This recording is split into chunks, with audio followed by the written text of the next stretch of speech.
Hello guys, welcome to my channel. Bigg Boss का season 17 शुरू हो चुका है और शुरू होते में ही काफ़ी चर्चा में है। इस शो के जो कपल्स है और एक्स कपल है उनकी वजह से ये सबका ध्यान अपनी तरफ खींच रहा है ये सीज़न। और इस शो के मेकर्स को तो प्रॉफिट हो ही रहा है जमकर इस सब से, बट उन कपल्स का क्या, जिसका ये साइड पब्लिकली दिख रहा है, उनका क्या होने वाला है इस सीज़न के एंड होने के बाद। पहले बात करते हैं अंकिता लोखंडे और विक्की जैन की।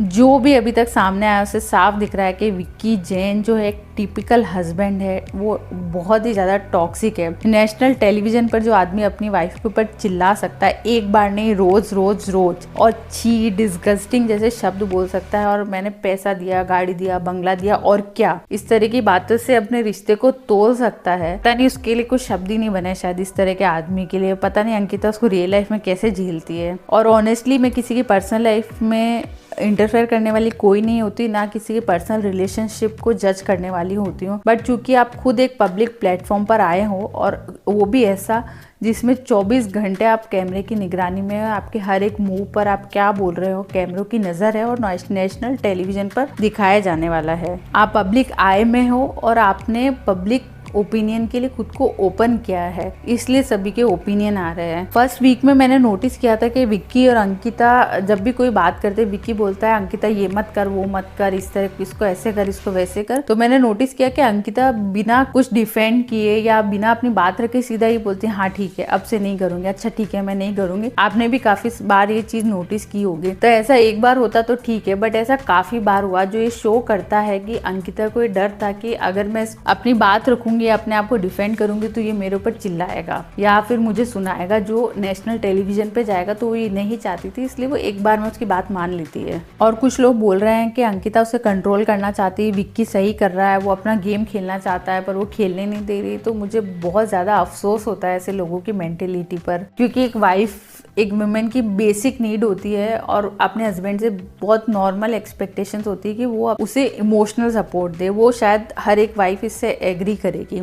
सबसे ज्यादा आपको इमोशनल सपोर्ट आपके हस्बैंड या वाइफ आपके स्पाउस से मिलता है, तो वो अगर नहीं मिल रहा है इसलिए शायद वो कंप्लेन कर रही है। और अगर वो गलत भी है, माना कि वो गलत है, वो शायद ओवर थिंकिंग कर रही है, ओवर कंट्रोल कर रही है, बट आप इस तरह से बात नहीं कर सकते अपनी पत्नी से। आप उस पर चिल्ला नहीं सकते हैं, इस तरह से आपको बेइज्जत नहीं कर सकते। एक जो रेस्पेक्ट होती है किसी भी रिलेशनशिप में, वो बेयर मिनिमम होती है। और विक्की जैन उसको बोल रहा है कि तू रेस्पेक्ट भी नहीं दे सकती है, तो वो विक्की कौन सा उसको रेस्पेक्ट दे रहा है? वो इतनी ज्यादा बदतमीजी से बात करता है, मतलब मेरे को समझ में नहीं आता अंकिता उसको कैसे झेल रही हो, उस पर क्या गुजर रही होगी। उसने जो रेस्पेक्ट की धज्जियां उड़ा दी विक्की ने अपनी जुबान से। बिग बॉस खत्म होने के बाद पता नहीं उनके रिलेशनशिप का क्या होने वाला है। अब बात करते हैं एक और टॉक्सिक रिलेशनशिप जो इस बिग बॉस में पनप रहा है, वो है ईशा मालवीय और बिग बॉस के कबीर सिंह यानी अभिषेक कुमार का। ना तो अभिषेक कम है ना ईशा कम है। ईशा कॉलेज की वो लड़की है जिसका ब्रेकअप हो जाता है, फिर वो रिलेशनशिप में आ जाती है किसी और, बट वो घूम फिर के वो उसी दिमाग में उसका वही पुराना एक्स बॉयफ्रेंड चलता रहता है। बेसिकली वो दीपिका पादुकोण है इस शो की, जो अभिषेक से कमिटेड है मेंटली, बट वो और ऑप्शन ट्राई कर रही है। समर्थ उनका करंट बॉयफ्रेंड है, बट वो देख रही है कि उनके साथ कैसा चलता है। तो टॉक्सिक और रेड फ्लैग जैसे शब्द है वो शायद इनके रिलेशनशिप के लिए छोटे हैं। और अभिषेक जो बहुत ज़्यादा अग्रेसिव है, और जैसा कि इन ईशा और अभिषेक की बात से पता चला है कि अभिषेक ने उसके साथ कुछ फिजिकल वायलेंस की, उसकी वजह से उनका ब्रेकअप हो गया। और अभिषेक जो वही इंसान है, अभी तक नहीं बदला है, वो इतना ज़्यादा अग्रेसिव है, वो सबको प्रोवोक करता रहता है डे 1 से। और उसको, उस लड़के को सीरियसली थेरेपी की ज़रूरत है अपने अग्रेशन कंट्रोल करने के लिए। और इस सीज़न में बाद में एंट्री हो जाती है ईशा के बॉयफ्रेंड की, करंट बॉयफ्रेंड, जिसे वो मानने से इनकार कर देती शुरू में तो कि ये मेरा बॉयफ्रेंड नहीं है, बट बाद में वो मान लेती है।